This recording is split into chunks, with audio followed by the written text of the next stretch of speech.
बेटा जैसा कि आपको पता है हम पढ़ रहे थे इलेक्ट्रल पॉलिटिक्स चैप्टर। तो उसमें हमने क्या पढ़ा था इलेक्ट्रल पॉलिटिक्स चैप्टर में? बेटा हम कोई नई बात नहीं पढ़ रहे, हम ये जानने की कोशिश कर रहे हैं कि हमारे देश में इलेक्शन क्यों होते हैं। हमारे देश के इलेक्शन डेमोक्रेटिक इलेक्शन है तो क्यों है? आप सभी को पता है कि every person have right to vote. 18 years और से अबो जितने भी लोग हैं अडल्ट हैं वो उनको वोट देने का अधिकार है। और आपको ये भी पता है कि each vote have equal value, her vote की इक्वल वैल्यू है। मैं सिर्फ वही बताने की कोशिश कर रही हूँ जो हमारे देश में होता है। देश के अंदर इलेक्शन होते हैं तो कैसे क्या होता है, तो आप इसको कोई अलग कॉन्सेप्ट ना समझे और पढ़ाई के साथ साथ आप अपने देश के अंदर जैसे इलेक्शन होते हैं, कैसे हम अपना नेता चुनते हैं, कैसे नॉमिनेशन किया जा सकता है ऐसे कैंडिडेट ऑफ एनी कॉन्स्टिट्यूंसी। तो हम सिर्फ नॉर्मल बातें कर रहे हैं। Is it good to have political competition? तो मैंने आपको क्या बताया था कि जो पॉलिटिकल कंपटीशन है, अभी मैं आपको पहले ये टर्म समझाऊंगी, तभी तो आपको पता लगेगा कि इज़ इट गुड और बैड। आई बात समझ? क्या कह रहा है? Is it good to have political competition. सबसे पहले हमें समझना होगा इस पॉलिटिकल कंपटीशन को।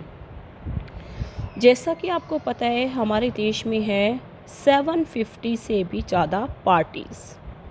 आगे बात समझ। अब जब पार्टीज़ बहुत ज़्यादा हैं तो इसका मतलब ये है कंपटीशन है। क्या है? कंपटीशन है। जब पार्टीज़ बहुत ज़्यादा हैं तो मतलब क्या है? कंपटीशन है। अभी मैं आपको एक एग्जांपल समझा रही हूँ। आपकी क्लास में 35 स्टूडेंट हैं। 35 स्टूडेंट हैं। मैथ्स का पेपर यूटी होता है। तो मैथ्स के यूटी में क्या होता है कि ये क्लास है, बहुत अच्छे बच्चों की क्लास है, हर बच्चा चाहता है कि उसके मार्क्स ज़्यादा आए। ठीक है जी। तो सभी बच्चे हैं ना वो बहुत अच्छी मेहनत कर रहे हैं, बहुत अच्छी मेहनत। क्यों मेहनत कर रहे हैं? क्योंकि क्लास में क्या है? कंपटीशन। क्लास में क्या है? बच्चों के बीच में क्या है? कंपटीशन है। अगर कंपटीशन नहीं होगा दे कांट डू बेटर, वो अच्छा करने की कोशिश नहीं करेंगे। अच्छा, तो मतलब अगर कंपटीशन के हम गुड इम्पैक्ट देखें, अच्छा प्रभाव क्या है, इससे हम क्या करने की कोशिश करते हैं? बहुत अच्छा करने की कोशिश करते हैं।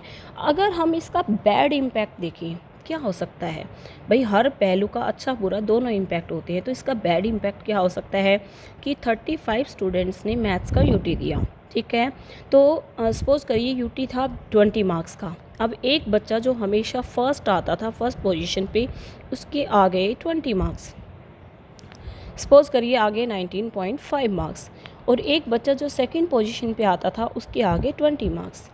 अब वो फर्स्ट पोजीशन वाला व्यक्ति जो कि बच्चा जो कि 19.5 मार्क्स लेकर आया है, 19.5 नंबर लेकर आया है, तो वो सेकंड पोजीशन पे आता था बच्चा जिसके 20 मार्क्स आए हैं मैथ में, वो ये जानने की कोशिश करेगा, वो चाहेगा कि इसका पेपर उसको मिल जाए और किसी तरह से वो उसका आधा नंबर कटवा के और दोनों बराबर मार्क्स पे पहुंच जाए। होगा कि नहीं बेटा? ऐसा डर्टी ट्रिक्स का इस्तेमाल करेगा कि नहीं करेगा? कहेगा सर देखो यहाँ पर गलती है, यहाँ मिस्टेक है। तो ये है कंपटीशन। तो इसका बैड इम्पैक्ट्स क्या होता है? कंपटीशन में लोग हैं वो डर्टी ट्रिक्स का इस्तेमाल करते हैं। अब बात आ रही है पॉलिटिकल कंपटीशन की, मतलब पार्टीज़ के बीच में क्या है? कंपटीशन। तो इसका मतलब ये है कि इस क्वेश्चन का आपको आंसर मिल चुका है। Is it good to have political competition? बेटा पॉलिटिकल जो कंपटीशन है वो अच्छा भी होता है और बुरा भी होता है, क्योंकि कंपटीशन के परिणाम अच्छे भी हो सकते हैं और बुरे भी। इलेक्शन आर दस ऑल अबाउट पॉलिटिकल कंपटीशन। और इलेक्शन तो होते ही पार्टीज़ के बीच में हैं, और पार्टीज़ के बीच में क्या होता है? कंपटीशन होता है। कैसा कंपटीशन?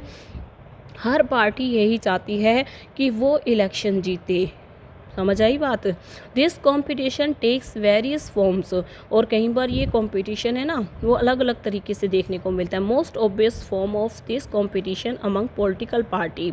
और पॉलिटिकल पार्टीज़ में कंपटीशन है एट द कॉन्स्टिट्यूंसी लेवल। जो एरिया होते हैं, जिस क्षेत्र से कैंडिडेट खड़े होते हैं, it take the form of competition among several candidate. If there is no competition election will become pointless. अब मैं आपको इस पैरे को समझाने की कोशिश करती हूँ। देखिए, कॉन्स्टिट्यूंसी का मतलब होता है एरिया, क्षेत्र, जिस क्षेत्र से कोई कैंडिडेट है वो चुनाव के लिए खड़ा होता है। अगर उस कॉन्स्टिट्यूंसी से सिर्फ एक ही कैंडिडेट खड़ा हुआ है तो उस कॉन्स्टिट्यूंसी में वो कैंडिडेट चुनाव लड़ ले, जीत जाएगा। तो फिर उसको प्रयास करने की ज़रूरत क्या है? तो उसको क्या ज़रूरत है जब वो मंत्री बन जाता है, तो उस एरिया के डेवलपमेंट के लिए कुछ करने की, क्योंकि वो कैंडिडेट हमेशा जीतेगा ही। अगर कैंडिडेट हों कितने उस एरिया से खड़े हो रहे हैं, 3, ठीक है बेटा। तो 3 कैंडिडेट्स के बीच में क्या हो गया? कंपटीशन। अब जो भी कैंडिडेट चुना जाएगा तीनों में से, वो क्या करेगा? उस एरिया के लिए बहुत अच्छा करने की कोशिश करेगा, ताकि अगली बार भी वो उस कॉन्स्टिट्यूंसी से चुनाव लड़े तो जीत जाए।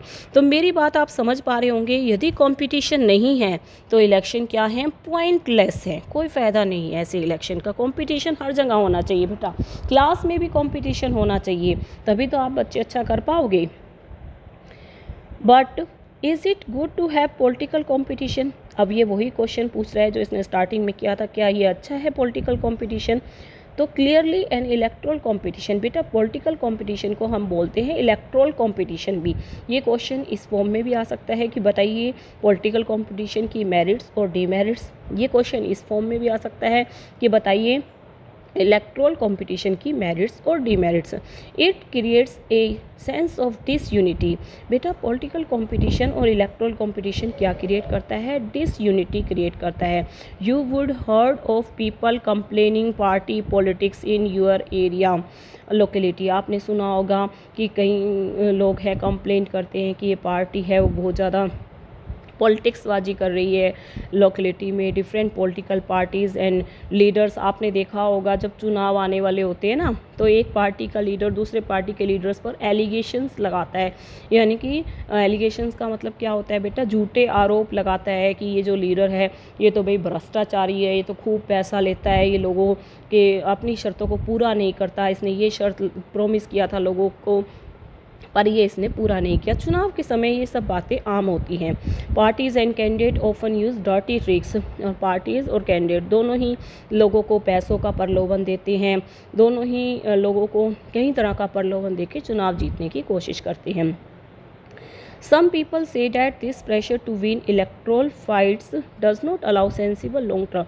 पर क्या ऐसा करने से आप किसी को प्रलोभन दे रहे हो तो क्या वो लॉन्ग टर्म तक आपका साथ देगा? नहीं, बिल्कुल नहीं। तो ये सही तरीका भी नहीं है। Some good people who may wish to serve the country, और जो अच्छे लोग हैं वो तो इस पॉलिटिक्स में आना भी नहीं चाहेंगे। They don't like the idea of being dragged into unhealthy competition, और वो इस तरह के अनहेल्दी कंपटीशन में नहीं आना चाहते। अवर कॉन्स्टिट्यूशन मेकर, हमारे कॉन्स्टिट्यूशन मेकर्स हैं वो इस सब प्रॉब्लम से अवेयर थे। Yet they opted for free competition. तभी उन्होंने क्या कहा?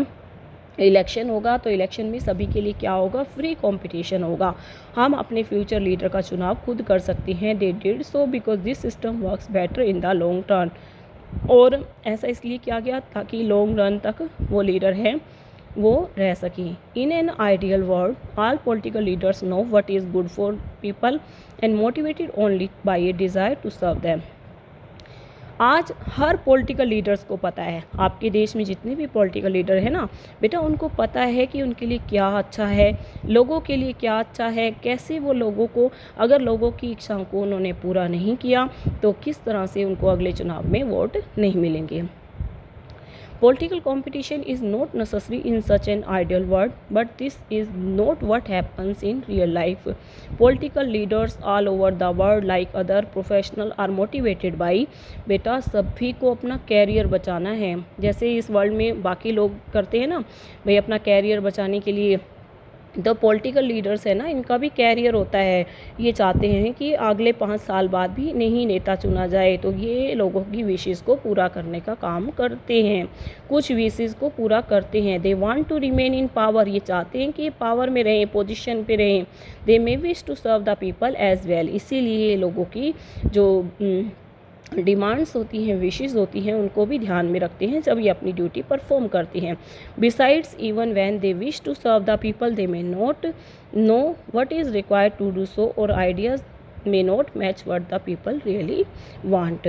तो आपने देखा कि किस तरह से पॉलिटिकल कंपटीशन को मैंने आपको समझाया है एक क्लास में बच्चों के कंपटीशन से, कि वो किस तरह से अच्छा भी है और बुरा भी है। इसी तरह से हमारे देश की पॉलिटिकल पार्टीज़ हैं, उनके बीच में कंपटीशन होता है, और कंपटीशन होता है उसका गुड और बैड दोनों एस्पेक्ट्स होते हैं। तो आप देख रहे हैं किस तरह से बैड एस्पेक्ट्स होता है, किस तरह से लोग एक दूसरे पर एलिगेशंस लगाते हैं ताकि चुनाव जीत जाएं। फिर आप देख रहे हैं कि लॉन्ग टर्म में तो ये पॉलिसी है वो सक्सेसफुल रहती नहीं है। तो फिर इसीलिए हमारे कॉन्स्टिट्यूशन मेकर्स ने ध्यान रखा है और फ्री कंपटीशन रखा है for election to select our future leaders. तो अपने अगले वीडियो में हम बाकी का रिमेनिंग पार्ट पढ़ेंगे। आई होप सो आप इस टॉपिक के टेस्ट पर पहुंच चुके होंगे। Thank you so much.